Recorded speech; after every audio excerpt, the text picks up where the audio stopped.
नमस्कार दोस्तों, आप सबका स्वागत है एक बार फिर से एस्ट्रो गुरु चैनल पर। आज आपके लिए मैं लेकर आया हूं एक और टैरो सेशन और आज बारी है मीन राशि यानी पाइसिस की। राशि चक्र की आखिरी राशि मीन राशि के लिए ये साल 2024 यानी 2024 कैसा रहने वाला है, यही आज की रीडिंग का विषय है। अगर आप मीन राशि के नहीं हैं और आप इस वीडियो को देख रहे हैं तो अपनी राशि से रिलेटेड वीडियो को देखने के लिए आप डिस्क्रिप्शन को चेक करिए। यहाँ पर आपको वीडियो लिंक मिल जाएगा जिसमें आप अपनी राशि के वीडियो को जाकर देख सकते हैं। इस रीडिंग के लिए 2 पाइल्स को बनाया गया है जिनके सिंबॉलिक्स आपकी स्क्रीन के ऊपर अब एक साथ दिखाए जा रहे हैं। पाइल नंबर 1 लाइट येलो और पाइल नंबर 2 जुपिटर। पाइसिस यानी मीन राशि। मीन राशि का जो स्वामी ग्रह है वो है जुपिटर यानी कि बृहस्पति, और येलो कलर बृहस्पति ग्रह से संबंधित है, इसलिए ये पाइल नंबर 1 और स्वयं बृहस्पति ग्रह यानी जुपिटर पाइल नंबर 2। जो आपको ज़्यादा पसंद आए, अच्छा लगे, उसे अपनी पाइल मानिए और अकॉर्डिंगली आज की रीडिंग को देखिए, ये आपके साथ रेजोनेट करेगी। हर बार की तरह इस बार भी टाइम स्टैम्प्स को डिस्क्रिप्शन और कमेंट सेक्शन दोनों जगह पोस्ट कर दिया गया है ताकि आपको सुविधा हो जाए। अपनी पाइल की रीडिंग पर डायरेक्टली पहुंचने के लिए आप टाइम स्टैम्प के ऊपर क्लिक कर दीजिए, वीडियो फास्ट फॉरवर्ड हो जाएगा और आप डायरेक्टली अपनी पाइल की रीडिंग पर पहुंच जाएंगे। जो लोग आज मुझसे पहली बार जुड़े हैं उन सभी का मैं एस्ट्रो गुरु चैनल पर बहुत बहुत स्वागत करता हूं। आप सभी इस चैनल को सब्सक्राइब जरूर करिए, बेल आइकन को भी प्रेस करिए, क्योंकि जब आप बेल आइकन प्रेस करते हैं तो नए वीडियोस के नोटिफिकेशन आपके फ़ोन पर आने शुरू हो जाते हैं। और मेरे रेगुलर व्यूवर्स और सब्सक्राइबर्स, आप सभी के सहयोग और प्यार के लिए बहुत बहुत आभार। आगे बढ़ने से पहले आपको बता दूं कि मैं एक प्रोफेशनल एस्ट्रोलॉजर, एक प्रोफेशनल टैरो रीडर भी हूं। तो आपकी स्क्रीन पर यह नंबर जो आ रहा है इसके ऊपर आप संपर्क कर सकते हैं अगर आपको अपने लिए एक पर्सनल टैरो रीडिंग सेशन चाहिए या आप अपनी कुंडली मुझे दिखाना चाहते हैं। यह व्हाट्सअप नंबर है, तो इस पर आपको कॉल नहीं करना है, इस पर मैसेज करिए। मैसेज के थ्रू सारी इन्फॉर्मेशन मेरी टीम मेंबर आपको प्रोवाइड करेगी और आपकी हेल्प करेगी मेरे साथ आपके सेशन को बुक करने में। तो चलिए आज की रीडिंग को शुरू करते हैं और आपकी पाइल में मिलते हैं।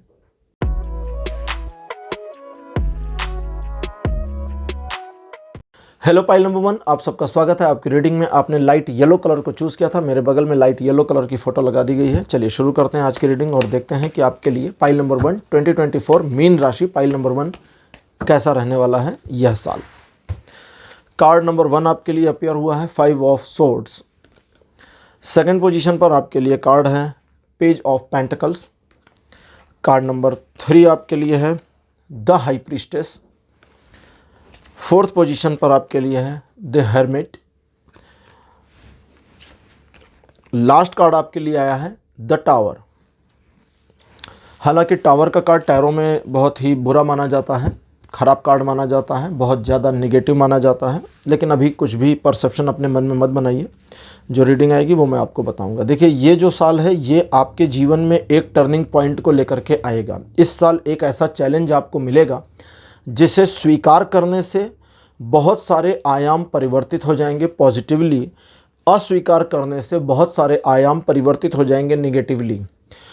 इस साल एक ऐसी सिचुएशन, दो सिचुएशंस होंगी। एक तो ये जहाँ पर छोटा सा चैलेंज हो और आपको लगेगा कि यार इस वाली सिचुएशन को मैं मैनेज नहीं कर सकता या नहीं कर सकती, और आपकी अपने ऊपर जो विश्वास है, जो अपने ऊपर आपकी दृढ़ क्षमता है, विश्वास है, वो थोड़ा कमज़ोर होता फील होगा। लेकिन फिर भी अंदर से एक फीलिंग आएगी कि if I try I can, अगर मैं कोशिश करूं तो कर सकता हूं।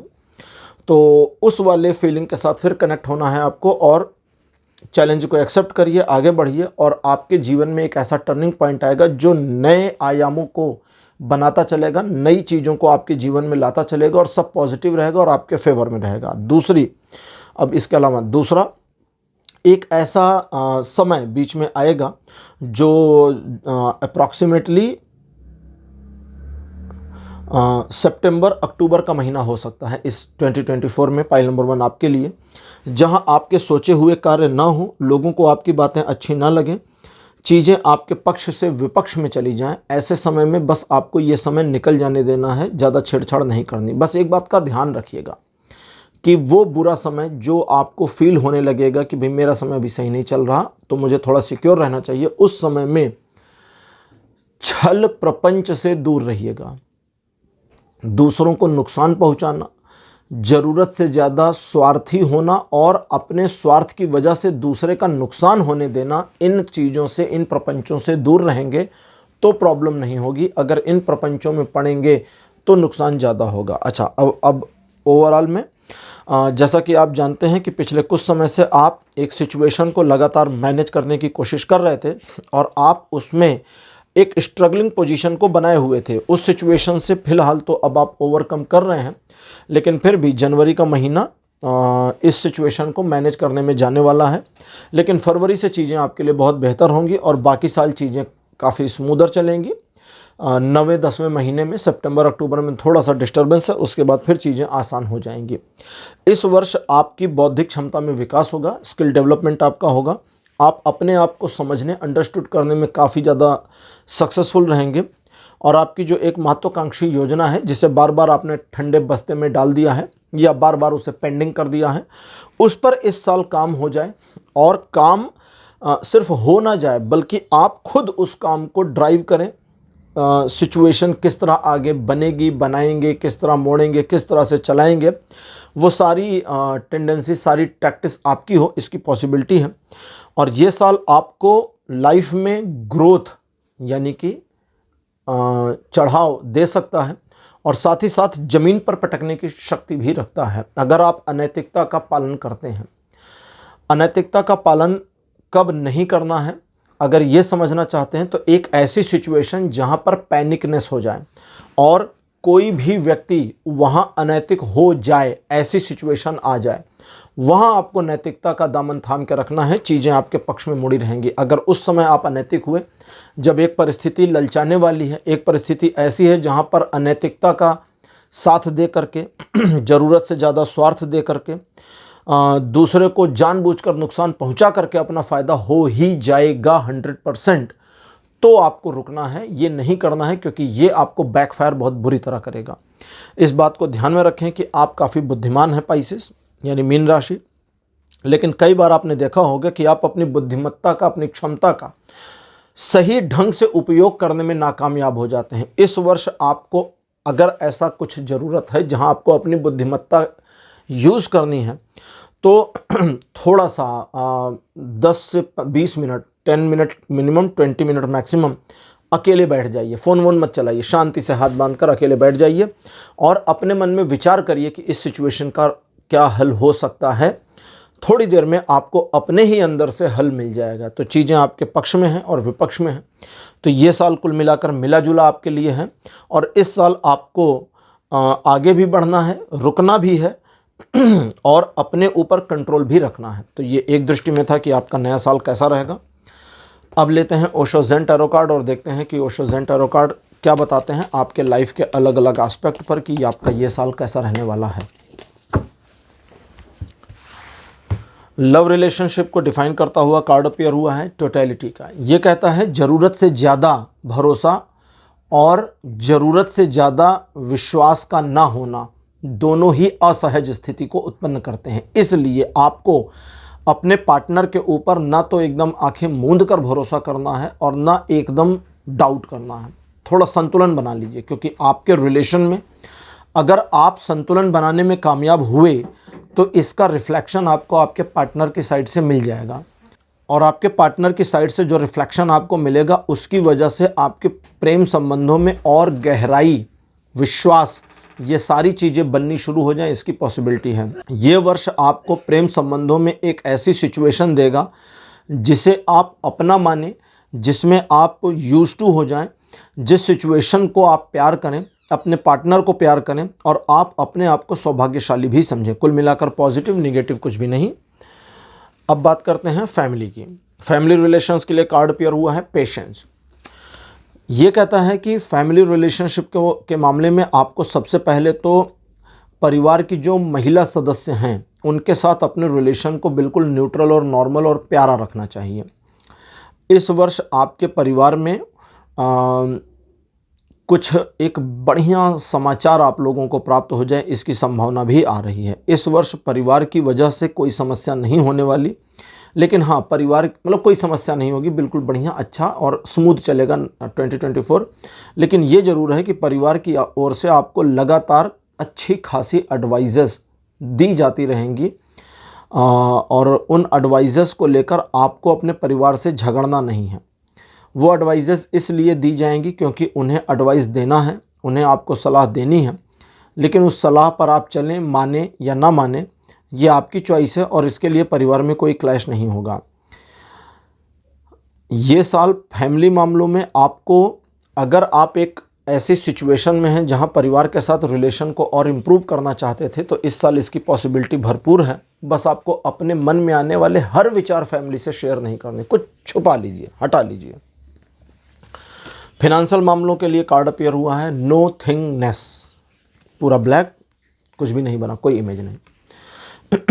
नोथिंगनेस का कार्ड फिनेंशियल मामलों में कहता है कि अपने पुराने तौर तरीकों को बनाए बचाए रखने के साथ ही नए तौर तरीकों को भी समझने और ऑब्जर्वेट करने की ज़रूरत है। अगर आप नए तौर तरीकों को ऑब्जर्व नहीं करेंगे तो चीज़ें आपके लिए थोड़ी सी पक्षपाती हो जाएंगी, जिसका बेनिफिट फाइनेंशियल मामलों में आपको नहीं मिलेगा। इस वर्ष आप आगे बढ़कर जीवन में सफलता अर्जित करने के उद्देश्य से और फाइनेंशियली स्ट्रांग होने के उद्देश्य से किए गए कार्यों में अच्छे खासे सफल हो सकते हैं, लेकिन इसके लिए आपको अपने ऊपर थोड़ा सा ज़्यादा विश्वास करना होगा और दूसरों की बातों में नहीं आना होगा। ऑक्यूपेशन से संबंधित कार्ड अपीयर हुआ है पास्ट लाइव्स। ये कार्ड कहता है कि आप जिस भी प्रोफेशन में हैं, वो आपका पारिवारिक व्यापार हो या आपकी कोई प्राइवेट गवर्नमेंट जॉब हो, अपने आप का अपने पूर्ववर्तियों से कंपैरिजन मत करिए। चाहे वो कंपटीटर हो, चाहे फैमिली मेंबर हो, चाहे आपके भाई या पिताजी ही क्यों ना हो, उनसे अपनी तुलना ना करें। आप एक अलग व्यक्ति हैं, वो एक अलग व्यक्ति हैं। हमारा व्यक्तित्व तो हमेशा अलग हो जाता है। अगर जुड़वा लोगों की बात करें तो आपको बता दूं कि मोस्टली जो जुड़वा पैदा होते हैं, जब एक समय पर होते हैं या 2-4 मिनट आगे पीछे होते हैं, तो दोनों की कुंडलियां एक जैसी होती हैं, सेम इसका सेम उसका, एक जैसी, लेकिन उनके दोनों के व्यवहार और नेचर और उनके आचार विचार सोच सब चीज़ बहुत भिन्न हो सकती है बड़े होने पर उनके। तो दैट मीन्स कि कोई भी किसी दूसरे की कॉपी नहीं होता। जुड़वा बच्चे भले फेस से कॉपी हो जाएं, लेकिन दिमाग दोनों का अलग अलग होता है और बिल्कुल डिफरेंट चलते हैं। मतलब डिफरेंट मतलब उनमें डिफरेंस रहते हैं। तो यही ये कह रहा है कार्ड कि अपने व्यापार के मामले में, अपने जॉब, अपने प्रोफेशन के मामले में आप दूसरों से अपनी तुलना ना करें, क्योंकि ये तुलनात्मक अध्ययन आपको अपनी रणनीति बदलने पर मजबूर करेगा, जो गलत होगी, जिसका आपको अच्छा खासा नुकसान हो सकता है। तो इस चीज़ को ध्यान में रखें। इस वर्ष आप अगर ज़रूरत पड़े और पॉसिबल हो सके तो अपने प्रोफेशन से संबंधित मामलों में कुछ पुरानी बातों को अब दरकिनार करें और एक फ्रेश माइंड से आगे बढ़ें, आपको सफलता मिलेगी। एजुकेशन के मामले में कार्ड अपीयर हुआ है ट्रस्ट का कार्ड कहता है कि यहाँ जो नाम है वही है। आप अपने ऊपर अगर भरोसा कर सकते हैं तो आप कर सकते हैं। इसको समझें, ये बहुत गहरी लाइन है। अगर आपको लगता है कि ये किया जा सकता है तो ये किया जा सकता है, लेकिन अगर आपको लगता है कि ये नहीं किया जा सकता तो फिर नहीं कर सकते। तो यहाँ मामला किया जा सकता है या नहीं किया जा सकता है नहीं है, यहाँ मामला ये है कि आप कर सकते हैं या नहीं, या आप करना चाहते हैं या नहीं। और अगर आप चाहते हैं तो फिर जिस तरह से अपने एजुकेशन में, अपनी स्टडी में इम्प्रूवमेंट चाहते हैं, उसी हिसाब से कर ले जाएंगे। लेकिन यहाँ पर जो मेन पॉइंट है वो है कि क्रिया करना, कर्म। अगर आप अपने कर्म को करेंगे तो पीछे से दूसरों को मोटिवेशन मिलेगा अपने कर्मों को करने के लिए। तो इसको करिए, ये बहुत अच्छा और आवश्यक है। इसके अलावा अगर अपनी स्टडी के टैक्टिक्स को, तौर तरीकों को थोड़ा सा परिवर्तित करना चाहते थे, थोड़ा बदलाव लाना चाहते थे कि मैं इस ढर्रे को छोड़कर इस ढर्रे पर अपने आप को लाऊं, तो उधर से भी सक्सेस मिलने की पॉसिबिलिटी बनी है। अब बात करते हैं आपके हेल्थ की। कार्ड अपीयर हुआ है फ्लोरिंग का कार्ड कहता है पहली चीज़ तो अगर हेल्थ में कोई इशू है तो किसी ऐसे बाग बगीचे में टहलिए जहां फूल लगे हों, या अगर नहीं जा सकते, घर में फूल के पौधे हैं तो उनके साथ थोड़ा समय बिताइए। फूल के पौधे के साथ समय कैसे बिताते हैं? उसे पानी देने जाइए, करिएगा, करके देखिएगा। उसे पानी देने जाइए, उसे पहले हेलो कहिए कि हेलो डियर, कैसे हो, पानी लाए हैं तुम्हारे लिए। उसे थोड़ा सा पानी दीजिए, देखिए कि ज़्यादा ना होने पावे, कम भी ना रहे, और आधे मिनट 2 मिनट उसके साथ बातचीत कर लीजिए। उसे अपनी प्रॉब्लम मत बताइए, सिर्फ उसके साथ बातचीत कर लीजिए। उसकी नई शाखाएं आ रही हैं, पत्तियां आ रही हैं, कलर उसका चेंज हो रहा है, बढ़ रहा है, या उसकी कोई शाखा खराब हो रही जिसे आपको कट करना होगा, तो उससे बात करें। कि तुम्हारी ये शाखा खराब हो रही, इसे मुझे कट करना पड़ेगा, थोड़ा दर्द होगा, लेकिन यहाँ इसे कट करना ज़रूरी है, उससे बात करें। इससे एक ऐसी पॉजिटिव वाइब आपको फील होनी शुरू हो जाएगी जो आपकी हेल्थ में बहुत इम्प्रूवमेंट लाएगी। दूसरी चीज़, इस वर्ष आपकी हेल्थ को लेकर के इम्प्रूवमेंट आनी ही आनी है। आप बस अपने रूटीन को बनाए रखें और थोड़ा सा डिसिप्लिन अपने अंदर ले आएं, ज़्यादा नहीं लाना है। अगर आप बहुत डिसिप्लिन हैं तो ठीक है, लेकिन अगर आप बिल्कुल डिसिप्लिन वाले नहीं हैं तो आप बस इतना मान लें कि 20 से 30% का डिसिप्लिन अगर आप अपने आप में ले आते हैं तो आपकी हेल्थ को लेकर के जो प्रॉब्लम्स आप देख रहे थे, फेस कर रहे थे, वो ख़त्म हो जाएंगी। और अगर कोई प्रॉब्लम नहीं है तो आने वाले समय में प्रॉब्लम नहीं आने वाली है। तो पाइल नंबर 1 ये थी आपकी आज की रीडिंग। आज की रीडिंग आपको कैसी लगी, अपने एक्सपीरियंस, अपने अनुभव कमेंट सेक्शन में ज़रूर लिखिए। इस वीडियो को लाइक करिए, शेयर करिए और चैनल को सब्सक्राइब करना मत भूलिएगा। अगले वीडियो में आपसे फिर मिलूँगा। Bye bye.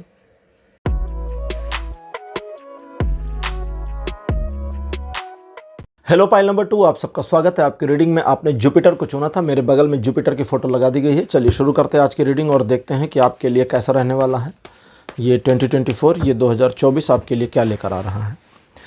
कार्ड नंबर 1 आपके लिए अपीयर हुआ है 3 ऑफ पेंटिकल्स। सेकंड पोजीशन पर आपके लिए है द सन। कार्ड नंबर 3 है 10 ऑफ सॉर्ड्स। फोर्थ पोजीशन पर आपके लिए है 8 ऑफ कप्स और अंतिम कार्ड आपके लिए अपीयर हुआ है 2 ऑफ पेंटिकल्स। बहुत बढ़िया साल जाने वाला है आपका, बस थोड़े मोड़े चीज़ों पर आपको ध्यान देने की ज़रूरत है। जैसे सबसे पहले समझ लें, शुरू के 3 महीने यानी मार्च पूरा तक, शुरू से लेकर मार्च कंप्लीट होने तक, अगर आप किसी सिचुएशन को मैनेज करना चाहते हैं जो पास्ट में आपको परेशानी दे रही थी तो उसे आसानी से मैनेज कर पाएंगे और साथ ही सिचुएशन मैनेज भी हो जाएगी और आपको एप्रिसिएशन भी मिल जाएगी। और इसकी पॉसिबिलिटी भी है कि कुछ मदद भी आपको मिल जाए सिचुएशन को कंट्रोल करने, मैनेज करने में। इस पूरे वर्ष में आप किसी भी कार्य को अगर शुरू करते हैं तो उसके सफल होने की पॉसिबिलिटी 80% है, 80%। लेकिन काम शुरू करने से पहले एक छोटी सी चीज़ का आपको ध्यान देना है। एक चेक इस चीज़ का कि काम शुरू करने के बाद इसे कम से कम कितने टाइम तक रन करना पड़ेगा। थोड़ा प्लानिंग बना लीजिए, ठीक है। बिना प्लानिंग के अगर कोई काम शुरू करेंगे तो वह औंधे मुंह गिर जाए, धराशायी हो जाए, इसकी बहुत पॉसिबिलिटी आ रही है। इसलिए एक योजनाबद्ध तरीके से काम करें और उस योजना पर आगे चलकर सफल होना बिल्कुल तय है। एक चीज़ का ध्यान रखना और है, बताया ना मैंने 2-3 चीज़ों का ध्यान रखें। अगली चीज़ का ध्यान ये रखना है कि आप जब देखिए, जैसे छोटे मोटे काम हैं तो ठीक है, 1 2 3 4 काम एक साथ लेके चल लें, कोई बात नहीं है ना। जैसे कई बार करते हैं ना कि भाई हम टीवी भी देख ले रहे हैं, खाना भी खा ले रहे हैं, तो ये अलग चीज़ है। लेकिन वो चीज़ें जो ह्यूज हैं, बड़ी हैं, जहाँ पर ज़्यादा कंसंट्रेशन और फोकस की ज़रूरत है, वहाँ पर एक बारी में एक काम करिए। जैसे आपके प्रोफेशन में कहीं पर कोई मामला है, पैसों के लेन देन का मामला है, आपकी स्टडी का मामला है, उसमें फोकस चाहिए। बिना फोकस के मामला गड़बड़ हो जाएगा। तो वहाँ आप इत्मीनान के साथ काम करें, जल्दबाजी बिल्कुल भी ना करें और एक बारी में एक काम को कंप्लीट करने की कोशिश करें। दूसरे पर पैर ना रखें। एक कंप्लीट होगा, फिर दूसरा कंप्लीट होगा, फिर तीसरा कंप्लीट होगा, फिर चौथा कंप्लीट होगा, फिर 5वां कंप्लीट होगा और कंप्लीट होते चले जाएंगे। और अगर आपने 2 नाव में पैर रखे तो दोनों नाव की ऐसी तैसी कंट्राडिक्शन, विरोधाभास। ये कहता है कि 2 situation, 2 of the pentacles, normal इसकी जो मीनिंग होती है वो होते हैं कि you can easily manage 2 situation simultaneously. आप 2 मामलों को एक साथ मैनेज कर सकते हैं। लेकिन 8 ऑफ द कप्स कहता है नहीं, ये करना नहीं है। 2 मामले एक साथ नहीं, पहला फिर दूसरा। दोनों में भेद क्या है, ये कंट्राडिक्ट हो गया। दोनों में अंतर को समझें। 8 ऑफ द कप्स कहता है कि आप एक टारगेट पर काम कर रहे हैं, उसी पर लगे रहिए, दूसरे टारगेट की ओर मत जाइए, बीच में मत छोड़िए उसको, अधर में नहीं छोड़ना, उसी पर लगे रहिए। दूसरा टारगेट आ गया पेंडिंग, ये कंप्लीट होगा, फिर दूसरा काम होगा, ठीक है। घर से निकले, बैंक में पैसा जमा करने जा रहे हैं, रास्ते में माता जी का फ़ोन आ गया, सब्जी ले आना। अब सब्जी मंडी मत जाइए भाई, पहले बैंक जाइए, पैसा जमा करिए, फिर सब्जी मंडी जाइए। सब्जी मंडी में जेब कट गई तो गड़बड़ हो जाएगा। एक एग्जाम्पल था समझाने के लिए। तो पहला टारगेट कंप्लीट, फिर दूसरे टारगेट पे जाना है। पहला टारगेट कंप्लीट नहीं हुआ, दूसरे टारगेट को पेंडिंग बनाए रखिए। अब टू ऑफ द पेंटिकल्स को समझ लें। ये कहता है you can easily manage two things simultaneously, दो मामलों को आप एक साथ साइमल्टेनियसली मैनेज कर पाएंगे। अब इसमें क्या है, आप किसी सिचुएशन को हैंडल कर रहे हैं, सिचुएशन को, आपके व्यापार में एक सिचुएशन, आपके ऑफिस में एक सिचुएशन आ गई, बॉस अचानक से गुस्सा हो गए आपके ऊपर, या आपने एक रिपोर्ट बनाई और उस रिपोर्ट में एरर आ गया। पहले तो गड़बड़ हो गई रिपोर्ट में, ठीक है जी, चलो रिपोर्ट में एरर आ गया, अब पूरे डेटा को एनालाइज करेंगे, गड़बड़ को दूर करेंगे। एक एग्जांपल, सेम टाइम में कंपनी डायरेक्टर की मेल आ गई, मेरे को ये वाली रिपोर्ट और चाहिए। अब ये दो मामले हो गए, तो यहाँ पैनिक हो गया कि पहले इधर काम करें कि इधर काम करें। तो यहाँ है कि आप दोनों को एक साथ लेके चल पाएंगे, क्योंकि अब मैंने ऑफिस का एग्जाम्पल लिया था तो उसी में बता देता हूँ, क्योंकि वो दोनों मामले गुथे हुए हैं, जुड़े हुए होंगे।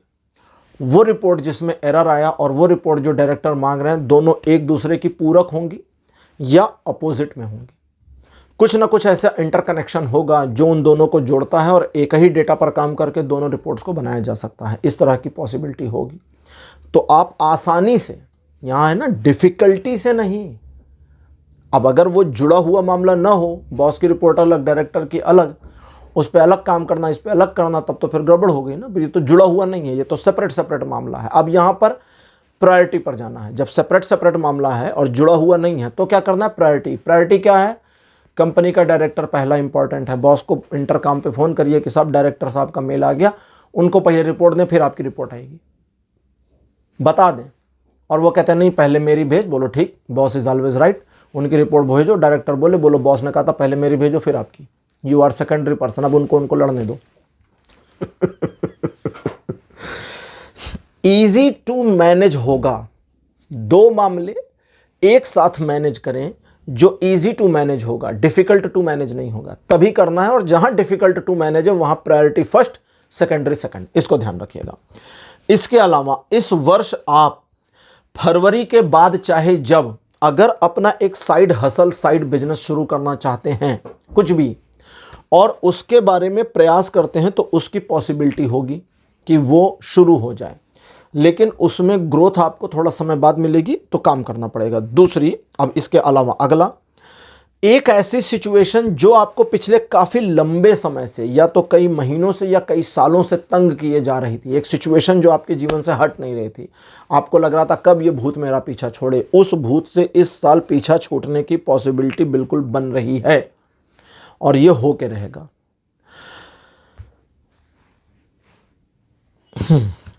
अब एक और चीज़, इस बात का ध्यान रखना है कि आप अपनी क्षमता को समझते रहें। इस पूरे वर्ष कभी कभी होता है ना कि हम कंफ्यूज हो जाते हैं कि ये हमारे बस का है या नहीं है, हम कैपेबल हैं या नहीं है, कंफ्यूज हो जाते हैं। अपनी क्षमता को समझते रहें। अगर ज़रूरत पड़े, जैसे कभी कभी होता है भाई डिमोटिवेट हो गए, तो उस वाले सेंस में, उस वाले समय में आपको बैठ जाना है कहीं पर और याद करना है कि मैंने अपनी ज़िंदगी में क्या क्या उपलब्धियां हासिल करी थी, मैं कितना ग्रेट हूं, मैंने क्या क्या महानताएं करी हैं जीवन में, फलाने को हेल्प करी, उसको प्रॉब्लम से निकाला, उसको एडवाइस करी, देखो वो अपनी ज़िंदगी में सक्सेसफुल हो गया।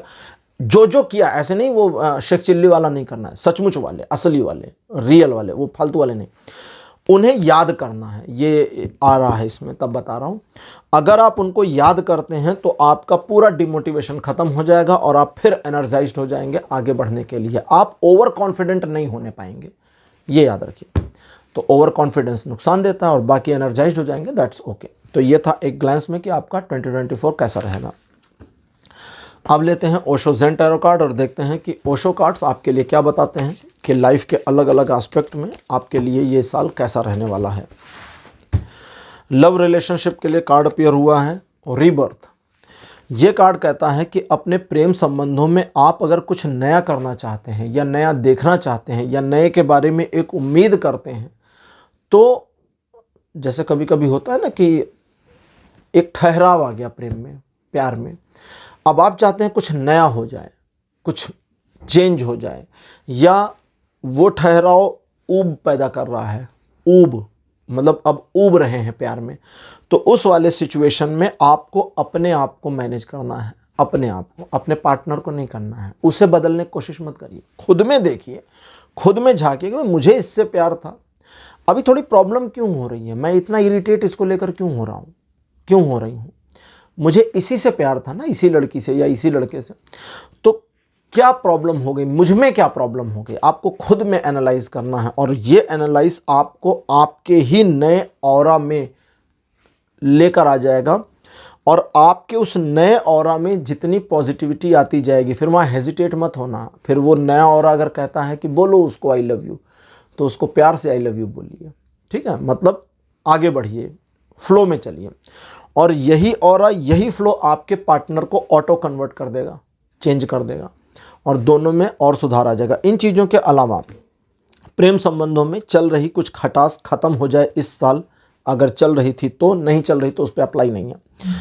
और साथ ही साथ में आप अपने लव रिलेशन में एक स्टेप इम्प्रूवमेंट पा जाएं, इसकी भी पॉसिबिलिटी इस ईयर बनेगी।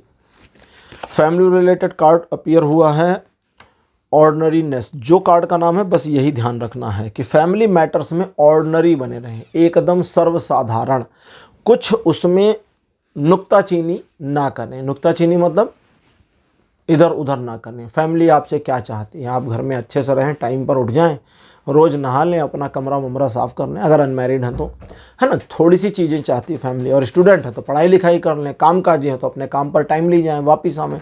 घर में गृहिणी है तो आप अपने घर के काम तरीके से और समय पर कर लें, बस इतना ही करना है। आप अपनी चीज़ों को मैनेज कर लीजिए, फैमिली के अदर मेंबर्स की चीज़ों को मैनेज करने की कोशिश ना करें, वो उनका प्रॉब्लम है, उनको करने दें। आपका वाला पॉइंट सही होते ही आपकी समस्याएं ख़त्म। और अगर परिवार की ओर से किसी वजह से जो आ रहा है, आप पिछले कुछ 2 महीने या उससे ज़्यादा से टॉक्सिकनेस, नकारात्मकता, टॉक्सिक मतलब विषाक्तता होती है, नकारात्मकता नहीं होती, टॉक्सिक मतलब होता है विषाक्त।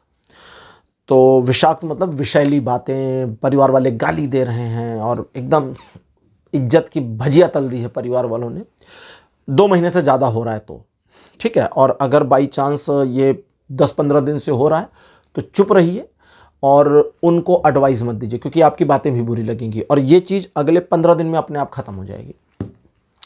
लेकिन अगर ये 2 महीने से ज़्यादा हो रहा है तो गुलाबी रंग के फूल अपने घर में लगा लें, आर्टिफिशियल ले आएँ, मोबाइल के वॉलपेपर पर गुलाबी रंग का फूल लगा लें, जो भी लगा लें, चाहे जो फूल लगा लें, नाम नहीं बता रहा मैं क्योंकि फ्री है, फ्री मतलब फ्री छूट है कि चाहे जो लगाएं। गुलाबी रंग का फूल मोबाइल वॉलपेपर में लगा लें, घर में कमरे में रख दें आर्टिफिशियल, अपने घर के बगीचे बालकनी में लगा लें। नहीं कर सकते या पॉसिबल हो सके तो किसी ऐसे जगह पर भ्रमण करने की कोशिश करें जहाँ पर गुलाबी रंग के फूल खिलते हों। कोई बगीचा आपके घर के पास है, कोई मॉर्निंग वॉक पैसेज आपके घर के पास है, पूरे पैसेज में केवल एक पेड़ है, एक पौधा है जो गुलाबी फूल देता है, उसके सामने 5 मिनट रुकिए, उसकी सुंदरता को ध्यान से देखिए। ये आपके अंदर कुछ बदल देगा और वो आपके अंदर का बदलाव आपकी फैमिली रिलेशन में चीज़ों को परिवर्तित करेगा और आपको बेनिफिट्स मिलता चला जाएगा। लेकिन अगर मोबाइल वॉलपेपर पर लगाए हैं तो उसको निहारिएगा मत बैठकर कि फ़ोन लेकर आप घूर रहे हैं उसको, है ना, वो मत करिएगा। फ़ोन लॉक अनलॉक करते हुए वो आपको दिखता रहेगा, उसकी एनर्जी आपको काम करती रहेगी। फिनेंशियल मामलों में कार्ड अपीयर हुआ है प्लेफुलनेस, इस बार के लिए कहता है कि बहुत मजाक मजाक में अपने पैसों के साथ खिलवाड़ बिल्कुल नहीं करना, शॉपिंग पर ध्यान रखना है, ज़्यादा खर्चा होने की पॉसिबिलिटी है, और दिखावे में नहीं जाना, वाहवाही में तो बिल्कुल भी नहीं जाना। इस साल पैसों की बचत और सेविंग, यानी बचत सेविंग एक ही चीज़ है, पैसों की बचत करना, सेविंग करना, ये आपके लिए नेसेसरी है, इसको ज़रूर करें। और अपने ऊपर पैसों के मामले में, रुपए पैसे लेन देन के मामले में बिल्कुल भी ओवर कॉन्फिडेंट ना रहें। आपने किसी को 5,000 देना, आपने 5,000 रुपये दे दिए, उसने कहा हाँ ठीक है रख लिया, उसको बोलिए भैया निकालिए और गिनिए, अरे ठीक आपके ऊपर विश्वास है, बोलिए मैंने उसमें 5 नोट कम डाल रखी है, तुरंत बताइए, हैक बता रहा हूँ। उसको बोले 5 नोट कम है, अगर अब आप ओके हैं 4500 से, देन आई एम गोइंग। बोलेगा अरे मतलब, बोले मैंने 5 नोट निकाल ली थी, आप गिनिए 45 होगा। वो गिने, बोले नहीं 100 की 50 नोटें हैं। बोले ठीक है, तो मैं मजाक कर रहा था, चलिए पूरा हो गया 5,000। दैट मीन्स कि हिसाब किताब पक्का, फाइनेंशियल मामलों में पक्के हिसाब किताब के साथ काम करेंगे, नुकसान नहीं होगा, वरना धोखे का सामना करना पड़ सकता है। ऑक्यूपेशन से संबंधित कार्ड अपीयर हुआ है फाइटिंग, यानी आपके प्रोफेशन, बिजनेस, जॉब आपका जो भी ऑक्यूपेशन है, व्यवसाय है, उससे रिलेटेड कार्ड है फाइटिंग। ये कहता है कि आप अपने आप से लड़ना बंद कर दें अपने व्यवसायिक मामलों में। कुछ करना चाहते हैं, क्या करना चाहते हैं पता नहीं, लेकिन कुछ करना चाहते हैं। इस वाली सिचुएशन में पूरे प्लान को पोस्टपोन करिए। बिल्कुल ऐसे करिए जैसे मैंने बोला, आराम से बैठ जाइए और अपने आप से बात करिए कि यार मुझे कुछ करना है अपने प्रोफेशन में, क्या करना है ये मेरी समझ में नहीं आ रहा, और जब समझ में नहीं आ रहा तो मैं इसको पोस्टपोन करता हूँ। जब तक समझ में नहीं आता भाड़ में जाए, मेरे को नहीं सोचना इस पर, जब समझ में आएगा तब देखेंगे, अब उस पर दिमाग मत लगाइए, लेट गो कर दीजिए। दूसरा, उन मामलों में जहां आपके व्यापारिक प्लान बन गए हैं लेकिन आप उसको आगे बढ़कर कर नहीं पा रहे हैं, एग्जीक्यूट नहीं कर पा रहे, क्रियान्वयन नहीं कर पा रहे हैं, वहां पर आपको संकल्प करना होगा। आपकी संकल्प की शक्ति थोड़ी सी परेशान कर रही है। संकल्पित होइए, करिए, जो होगा देखा जाएगा वाली टेंडेंसी से आगे बढ़िए, सफलता आपकी है। ये साल आपके व्यावसायिक या ऑक्यूपेशन मामले में आपको वो सफलता दे सकता है जिसके आप हकदार हैं, लेकिन उसके लिए आपको थोड़ा सा अपने आप को पुश करना होगा, करिए उसे। एजुकेशन मैटर पे कार्ड अपेयर हुआ है ट्रैवलिंग।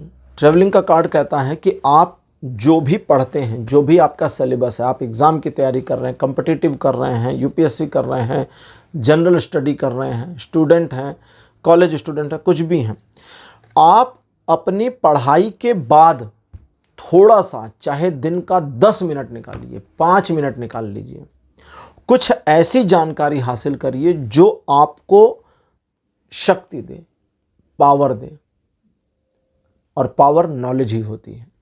जानकारी बहुत बड़ी चीज़ होती है। आप कुछ नया जानें जो आपके सिलेबस में नहीं है, हो सकता है आपके सिलेबस से रिलेट करता हो, जुड़ा हुआ हो, ऐसा नहीं आउट ऑफ द सिलेबस ही चले जाएं, लेकिन आपकी बुक्स में नहीं है, उसे गूगल कर लें, कुछ नया खोजने की कोशिश करें। नहीं मिला, 10 मिनट आपने दिया, मोबाइल लेकर के उसमें गूगल किया, कुछ नहीं मिला, वो कोई बात नहीं, कल देखा जाएगा।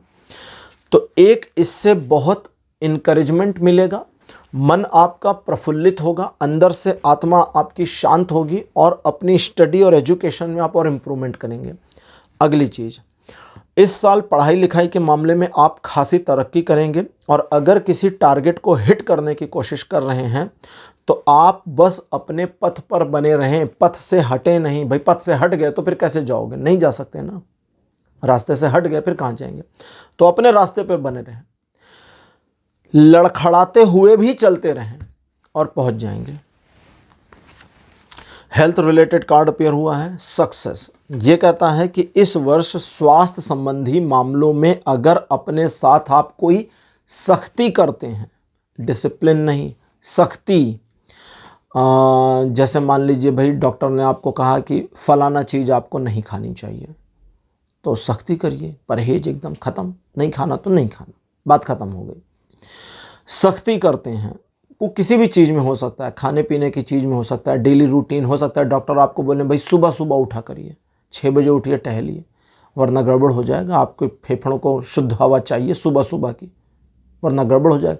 तो वो मानिए, वो चीज़ जो डिफ़िकल्ट है, ठीक है, मुश्किल है, और आप करना नहीं चाहते, अगर उसे करते हैं तो आपके स्वास्थ्य में आपको ऐसा लाभ मिलेगा जो आपने सपने में भी नहीं सोचा था। यह है पहली बात। दूसरी बात, जो लोग अपने डिसिप्लिन्ड रूटीन को फॉलो करते हैं उनके स्वास्थ्य में समस्याएं नहीं आएंगी।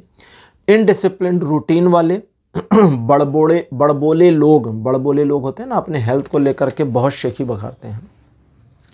3 दिन जिम जाएंगे, बोलेंगे मेरे डोले देखो। 2 दिन की डाइट करने के बाद अपने पेट का नापना शुरू कर देंगे। तो बड़बोले लोग, ठीक है, और इस तरह के इनडिसिप्लिन्ड लोग इस वर्ष एक ऐसी समस्या का सामना करेंगे जो उनके लिए सबक जैसा होगा। बहुत बड़ा नुकसान तो नहीं होगा, लेकिन हाँ सबक होगा। तो ये साल सबक सिखा सकता है। हेल्थ मामलों में सावधान रहिए।